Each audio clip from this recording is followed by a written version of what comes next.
새날이 밝았습니다. 우리 삶의 새해를 향하실 주님을 기대하며 말씀 앞에 잠잠히 나아가겠습니다. 오늘 우리가 함께 읽고 묵상할 말씀은 에스겔서 36장 16절에서 31절입니다. 여호와의 말씀이 또 내게 임하여 이르시되, 인자야, 이스라엘 족속이 그들의 고국 땅에 거주할 때에 그들의 행위로 그 땅을 더럽혔나니 나 보기에 그 행위가 월경 중에 있는 여인의 부정함과 같았느니라. 그들이 땅 위에 피를 쏟았으며 그 우상들로 말미암아 자신들을 더럽혔으므로 내가 분노를 그들 위에 쏟아 그들을 그 행위대로 심판하여 각국에 흩으며 여러 나라에 해쳤더니 그들이 이른바 그 여러 나라에서 내 거룩한 이름이 그들로 말미암아 더러워졌나니 곧 사람들이 그들을 가리켜 이르기를, 이들은 여호와의 백성이라도 여호와의 땅에서 떠난 자라 하였음이라. 그러나 이스라엘 족속이 들어간 그 여러 나라에서 더럽힌 내 거룩한 이름을 내가 아껴노라. 그러므로 너는 이스라엘 족속에게 이르기를, 주 여호와께서 이같이 말씀하시기를, 이스라엘 족속아, 내가 이렇게 행함은 너희를 위함이 아니요 너희가 들어간 그 여러 나라에서 더럽힌 나의 거룩한 이름을 위함이라. 여러 나라 가운데에서 더럽혀진 이름 곧 너희가 그들 가운데에서 더럽힌 나의 큰 이름을 내가 거룩하게 할지라. 내가 그들의 눈앞에서 너희로 말미암아 나의 거룩함을 나타내리니 내가 여호와인 줄을 여러 나라 사람이 알리라. 주 여호와의 말씀이니라.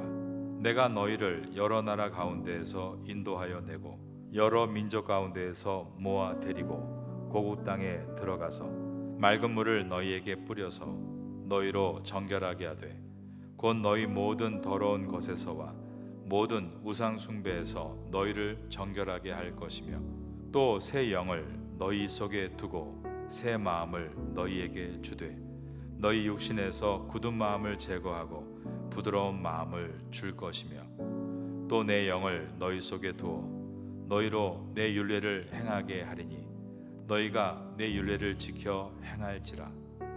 내가 너희 조상들에게 준 땅에서 너희가 거주하면서 내 백성이 되고 나는 너희 하나님이 되리라. 내가 너희를 모든 더러운 데에서 구원하고 곡식이 풍성하게 하여 기근이 너희에게 닥치지 아니하게 할 것이며 또 나무의 열매와 밭의 소산을 풍성하게 하여 너희가 다시는 기근의 욕을 여러 나라에게 당하지 아니하게 하리니 그때 너희가 너희 악한 길과 너희 좋지 못한 행위를 기억하고 너희 모든 죄악과 가증한 일로 말미암아 스스로 밉게 보리라.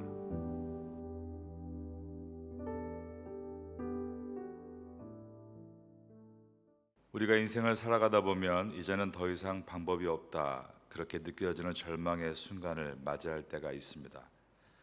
내 힘으로 무언가를 회복하려고 하지만 하면 할수록 상황이 더 어렵게 되고 나의 무능함과 제약됨이 스스로 실망을 겪는 때가 있습니다. 오늘 본문인 에스겔서 36장은 바로 그러한 절망의 한복판에 던져진 말씀입니다. 당대 이스라엘 백성들은 바벨론의 침략으로 성전이 파괴되고 나라를 잃고 타국으로 포로로 끌려간 상태였습니다. 눈에 보이는 모든 소망이 끊어졌고 자신들의 범죄로 인해서 하나님께 버림받았다는 깊은 자괴감 그리고 절망감이 그 속에 있었습니다. 그런데 바로 그 순간 하나님께서 선지자 에스겔을 통해 놀라운 회복의 메시지를 주십니다. 하나님이 다시 그들을 돌이키게 하시고 땅을 회복하게 하시며 새 영을 부어주시겠다라고 하신 것입니다. 그렇다면 하나님께서는 왜 이토록 자격도 없는, 스스로 돌이킬 능력도 없는 이스라엘을 회복시키는 것일까요? 우리가 어저께 말씀을 통해 살펴본 대로 그것은 이스라엘을 하나님께서 당신의 자녀로 삼으셨기 때문입니다. 야곱과 쌍둥이였던 에서는 하나님의 자녀가 되는 귀한 권리를 팥죽 한 그릇과 맞바꿀 만큼 하찮게 여겼습니다. 그래서 에서의 후손인 에돔은 하나님의 심판의 대상이 되었고, 야곱의 후손인 이스라엘은 하나님의 자녀로서 회복의 대상이 된 것입니다. 분명히 이스라엘은 하나님을 멀리 떠나서 우상을 숭배하다가 그 나라 전체가 바벨론에게 멸망을 당하고 말았습니다. 그들이 망한 원인은 분명했습니다. 그래서 오늘 본문은 먼저 이스라엘이 왜 이런 비극과 수치를 당하고 있는가에 대해서 정확한 진단을 합니다. 에스겔서 36장 17절을 보겠습니다. 인자야, 이스라엘 족속이 그들의 고국 땅에 거주할 때에 그들의 행위로 그 땅을 더럽혔나니 나 보기에 그 행위가 월경 중에 있는 여인의 부정함과 같았느니라. 하나님께서 이스라엘에게 주셨던 가나안 땅은 거룩을 지키라고 주신 땅이었습니다. 그러나 이스라엘은 그곳에서 우상을 숭배했고 모든 언덕과 산마다 우상 단지를 놓았습니다. 그리고 불의와 죄악으로 그 땅을 가득 덮어 더럽혔던 것입니다. 하나님은 그들의 죄를 차마 두고 보실 수가 없어서 열방 중에 그들을 흩으셨고, 그 결과 그들은 열국의 포로로 끌려가게 됐습니다. 그런데 진짜 비극은 그 이후에 발생합니다. 이스라엘이 이방 나라에 흩어져 살게 되었을 때 이방인들은 그들을 보면서 이렇게 말을 했다는 것입니다. 아래 에스겔서 36장 20절을 보겠습니다. 그들이 이른바 그 여러 나라에서 내 거룩한 이름이 그들로 말미암아 더러워졌나니 곧 사람들이 그들을 가리켜 이르기를 이들은 여호와의 백성이라도 여호와의 땅에서 떠난 자라 하였음이라. 이방인들의 눈에 이스라엘의 패배와 포로됨이 여호와 하나님의 능력이 부족해서 자기 백성을 지키지 못한 것으로 보였다는 것입니다. 하나님의 백성이라 자처하는 이들의 삶이 무너지고 흩어지자 도리어 하나님의 거룩한 이름이 열방 중에서 조롱거리가 된 것입니다. 그 당시 이 모습은 오늘날 우리를 돌아보게 해줍니다. 오늘 우리의 모습이 어떠한가? 우리는 세상 속에서 그리스도인이라는 이름으로 살아가고 있습니다. 즉 하나님의 사람, 이 명찰은 우리가 아무리 떼려고 해도 뗄 수가 없는 우리의 명찰이 되었습니다. 우리가 눈에 보이는 명찰을 붙이지 않았다 할지라도 사람들은 우리를 볼 때 교회 다니는 사람, 교회에 직분이 있는 사람, 그런 명찰을 우리가 붙이고 사는 것입니다. 그러나 우리의 삶이 세상과 다를 바가 없다면, 욕심을 따르고 있다면, 죄악에 물들어 있다면, 그리고 불순종으로 삶이 무너지고 있다면 세상은 우리만 비난하는 것이 아니라 우리가 믿는 하나님을 비웃는다는 것입니다. 신자의 실패는 단순하게 개인의 수치로 끝나지 않고 하나님의 영광을 가리는 안타까운 비극으로 이어지게 됩니다. 우리는 과연 나의 말과 행동을 통해서 하나님의 이름이 거룩히 여김을 받는 일에 동참하고 있는지, 아니면 세상 속에서 하나님의 이름을 더럽히고 있는 것은 아닌지 정확하게 우리를 돌아보라고 주신 말씀이 오늘 본문입니다. 그러면 하나님께서는 이렇게 당신의 이름을 더럽힌 이스라엘을 이대로 내버려 두시는 것인가요? 22절에서 하나님은 이 모든 것을 뒤집는 놀라운 선언을 시작하십니다. 에스겔서 36장 22절입니다. 그러므로 너는 이스라엘 족속에게 이르기를 주 여호와께서 이같이 말씀하시기를 이스라엘 족속아 내가 이렇게 행함은 너희를 위함이 아니요 너희가 들어간 그 여러 나라에서 더럽힌 나의 거룩한 이름을 위함이라. 하나님은 이스라엘을 회복시키시겠다라고 말씀하셨습니다. 그런데 그 첫머리에 내가 이렇게 행함은 너희를 위함이 아니요 라고 선을 그으십니다. 이 말씀을 얼핏 들으면 서운하게 들릴 수 있습니다. 우리를 위해서가 아니라 하나님을 위해서 하신다라고 되어 있는 것입니다. 그런데 이 말씀을 깊이 묵상해 보면 정말로 이 구절이야말로 자격 없는 우리를 가장 완벽하게 보증하시는 주님의 은혜입니다. 만약 하나님이 너희의 착함과 의로움 때문에 내가 너를 구원하는 것이다 라고 말하셨다면 이스라엘에게는 소망이 없는 것입니다. 그들은 포로지에서 생활하면서조차도 제대로 회개하지 못하고 또 그 사회에 물들어 있었습니다. 만약 구원의 조건이 우리의 행위나 자격에 달려 있다면 우리는 조금만 실수해도 구원을 얻지 못할까 불안에 떨어야 할 것입니다. 하나님은 이스라엘에게 어떠한 구원의 자격도 조건도 찾을 수 없다고 선언하고 계십니다. 그리고 나서 구원의 동기를 이스라엘 내부가 아니라 하나님의 신실하심과 하나님의 이름의 거룩함으로 하겠다라고 하신 것입니다. 구원은 우리가 자격이 있어서 얻은 결과가 아닙니다. 우리가 아직 죄인 되었을 때, 우리가 하나님을 알지도 못하고 반역하고 있을 때, 그때 시작된 무조건적인 은혜가 구원입니다. 우리의 구원이 하나님의 거룩한 이름에 매여 있기 때문에 우리를 흔들 수 있는 어떠한 것도 존재할 수 없고, 우리가 하는 행위가 또한 연약함이 우리의 구원을 물을 수 없다라는 것입니다.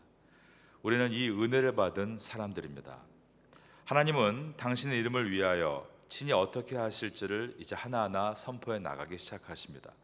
36장 23절을 보면 여러 나라 가운데에서 더럽혀진 이름 곧 너희가 그들 가운데에서 더럽힌 나의 큰 이름을 내가 거룩하게 할지라.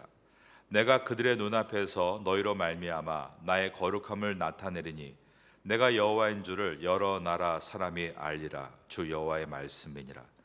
하나님은 짓밟히고 더럽혀진 하나님의 영광과 이름을 스스로 회복시키시겠다라고 말씀하셨습니다. 세상이 여호와는 무능하다라고 하는 그 현장 속에서 하나님은 이스라엘을 정말로 예레미야 선지자가 예언하신 그 연수대로 70년 만에 바벨론의 포로에서 귀환시키셨습니다. 그리고 나서 예루살렘 성을 건축하게 하심으로 당신이 이 온 우주의 주권자임을 보여주셨습니다. 하나님이 자기 백성을 회복시키실 때 세상은 비로소 여호와야말로 만왕의 왕이시요 살아계신 하나님이심을 알게 될 것이다 라고 하셨습니다. 이 약속은 단지 구약시대 때 바벨론 포로 귀환으로 끝나지 않습니다. 이 말씀의 분명한 성취가 역사에서 언제 일어났는가? 바로 예수님의 십자가와 부활의 사건입니다. 인류는 죄로 인해 하나님의 영광을 가리고 그분의 이름을 더럽히며 죽을 수밖에 없는 절망적인 존재들이었습니다. 그러나 하나님은 당신의 거룩한 이름을 위해서 하나뿐인 아들 예수 그리스도를 이 땅에 보내셨습니다.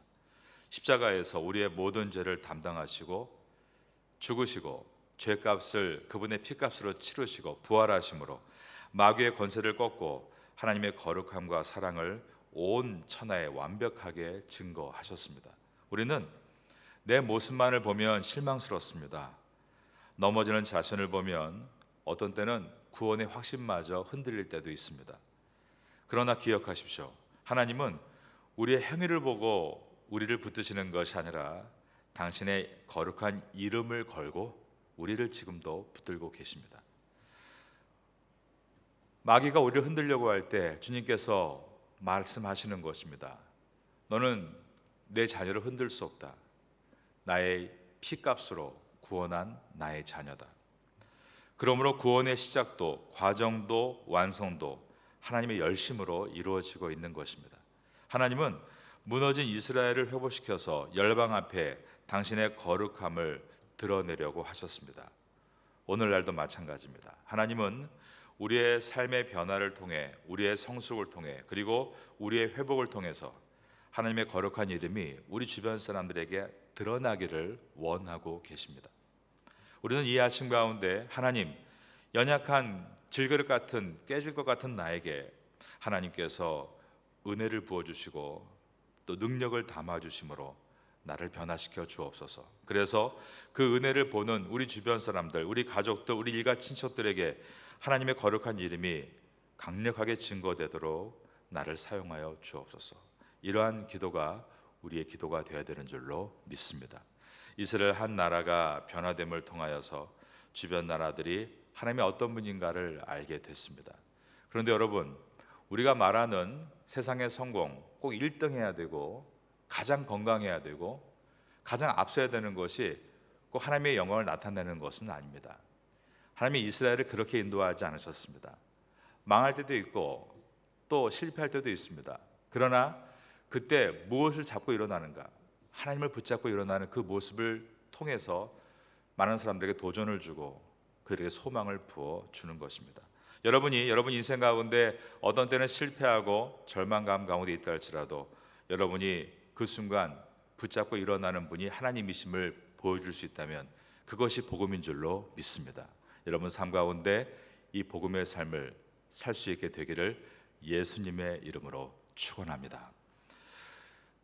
이어지는 에스겔서 36장 24절에서 31절은 바벨론 포로라는 절망적인 상황에 처한 이스라엘에게 하나님이 약속하시는 구원의 완성에 대한 이야기인데, 하나님은 단순하게 그들을 포로에서 건져내시고 가나안 땅으로 들어오는 외적인 회복만을 구원의 완성이라 하지 않으시고 25절에서 영혼을 정결케 되는 것이 더 깊은 구원 속으로 들어가는 것이다 라고 말씀하셨습니다.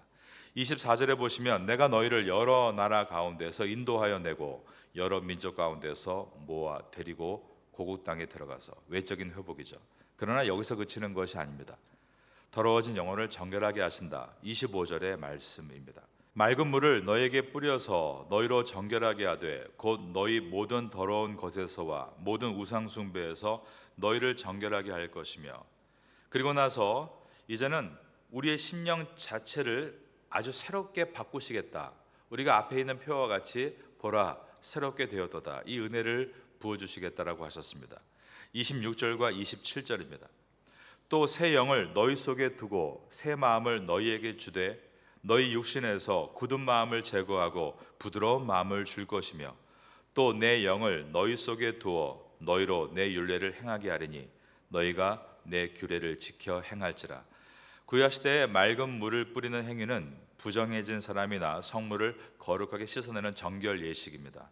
이스라엘 백성은 오랜 동안 포로 생활을 하면서 이방의 우상 숭배와 온갖 죄악으로 심각히 오염되어 있었습니다. 스스로 그 더러움을 털어낼 힘이 없었습니다. 그때 하나님께서 직접 맑은 물을 가지고 오신다라고 하셨습니다. 그들의 묵은 죄와 우상 숭배의 찌꺼기를 하나님이 친히 씻어내시겠다라는 뜻입니다. 이 약속은 예수 그리스도의 보혈을 상징하고 있습니다. 요한일서 1장 7절에 보면 이렇게 말씀합니다. 그 아들 예수의 피가 우리를 모든 죄에서 깨끗하게 하실 것이요. 우리가 아무리 깊은 죄와 오염 속에 빠져 있다 할지라도 예수님의 보혈은 우리의 죄 가운데 그 모든 더러움을 깨끗하게 씻어내시겠다라고 말씀하셨습니다. 그래서 찬송가 252장은 나의 죄를 씻기는 예수의 피밖에 없네, 다시 정케 하기도 예수의 피밖에 없네, 예수의 흘린 피 날 희게 하오니 귀하고 귀하다 예수의 피밖에 없네. 여러분은 여러분의 죄와 허물 때문에 스스로 자책하는 것에서, 그리고 세상의 손가락을 받는 것에 괴로운 마음 상태, 그 안에 갇혀 계시지 마십시오. 그 대신에 선포하고 기도하십시오. 나의 죄를 씻기는 예수 그리스도의 보혈밖에 없다. 주님, 나의 죄를 깨끗하게 씻어주시는 그 보혈의 은혜로 오늘도 이 아침에 나를 정결하게 하옵소서. 주님 앞에 은혜를 사모하며 앞으로 나아가는 것입니다. 주님께 나아가 회개할 때 우리의 모든 죄를 주님의 보혈로 씻어주심으로 우리는 더러움으로부터 자유를 얻게 됩니다. 이어서 이렇게 자유를 얻은 죄로부터 해방으로 끝나지 않고 더 나아가 또 한 가지가 있는데, 그것은 하나님의 거룩한 영, 성령님이 우리를 충만케 하신다라고 되어 있습니다. 26절입니다. 또 새 영을 너희 속에 두고 새 마음을 너희에게 주되, 여기서 새 영이 바로 하나님의 영이신 성령님을 뜻합니다. 루아흐, 하나님의 영, 생기, 호흡이란 뜻으로서 하나님의 영, 하나님의 성령을 뜻합니다. 하나님은 우리의 죄를 씻어주신 다음에 우리의 근본적인 마음을 회복시켜 주시는데, 26절은 우리의 그 마음을 굳은 마음이라고 표현하시면서 이 근본적인 굳은 마음을 부드러운 마음으로 바꿔준다라고 하셨습니다. 또 새 영을 너희 속에 두고 새 마음을 너희에게 주되 너희 육신에서 굳은 마음을 제거하고 부드러운 마음을 줄 것이며. 그러므로 성령께서 충만히 임하는 그 사건은 마치 수술대 위에서 우리의 심장을 수술하는 시간과 같습니다. 굳어진 딱딱한 암에 걸린 이 마음을 하나님께서 떼어내시고 우리 안에 새로운 생명, 새로운 소망을 부어주시는데, 그것이 하나님의 영, 성령의 임하시는 사건입니다. 예수님께서 비유하신 마음의 밭이 있습니다. 그 가운데 돌밭이 있죠. 단단한 바위와 같은 마음. 이 마음은 하나님 말씀이 떨어지면 곧바로 튕겨나가 버립니다. 감동도 없고 회개도 없고 냉담한 마음을 하나님께서 돌 같은 마음이다라고 말씀하십니다. 26절에 육신에서 굳은 마음을 제거하고 부드러운 마음을 줄 것이며, 이 뜻은 하나님께서 그 굳은 돌 같은 마음을 집도해서 제거하시고 부드러운 마음을 이식하시겠다라는 말씀입니다. 마치 심장 이식 수술로 새 심장을 받는 것 같은 그러한 상태가 성령을 받는 사건입니다. 살아 숨쉬는 생명력이 있는 심장, 젊은 심장, 깨어있는 심장, 즉각적으로 순종할 수 있는 유동적인 심장. 그 심장은 내가 스스로 관리해서 만드는 것이 아니라 하늘로부터 받아야만 얻을 수 있는 것입니다. 성령께서 임하시면 우리의 심령에 이러한 새로움이 시작이 됩니다. 그러므로 앞에 있는 올해의 표 보라 새롭게 되었도다, 여기에 가장 중요한 열쇠는 바로 성령의 충만함을 사모하는 것에 있습니다. 우리의 옛 심령은 말씀을 지킬 능력이 없습니다.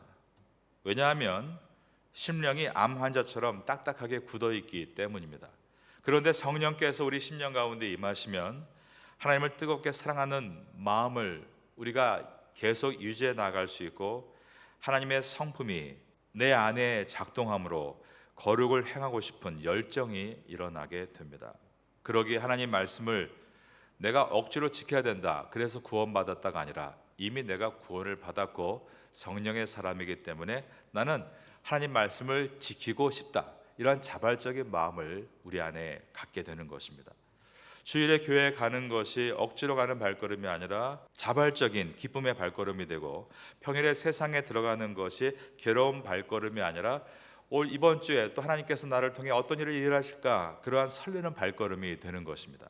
율법이 하나님 말씀이 돌판에 새겨진 것이라면 성령의 사람은 하나님의 말씀을 기쁨과 만족 가운데 자신의 신비, 그러니까 마음의 판에 새기는 사람입니다.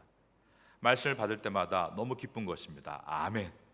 그러면서 그 말씀을 꿀떡꿀떡 먹으면서 기쁨으로 달려가는 것은 내 안에 성령께서 계속해서 나를 감동시키고 나에게 힘을 주시기 때문입니다. 그러므로 성령으로 새 마음을 얻는 하나님의 사람이 되는 것이 중요한데, 그럴 때 어떤 열매와 반응이 일어나는가? 28절부터 31절에 보면 영적 회복이 일어나는 풍성한 열매들을 볼 수 있게 됩니다. 첫 번째로 관계의 완벽한 회복이 이루어집니다. 28절을 보겠습니다. 내가 너희 조상들에게 준 땅에서 너희가 거주하면서 내 백성이 되고 나는 너희의 하나님이 되리라. 성경 전체를 관통하는 하나님의 언약입니다. 끊어졌던 하나님과의 관계가 완벽하게 회복돼서 그분의 보호와 다스림 안에 거하게 된다입니다. 이처럼 영적 회복이 주는 풍성한 열매는 첫 번째가 관계의 완벽한 회복이다. 두 번째가 기근과 수치가 떠나간다라고 하셨습니다. 29절과 30절입니다.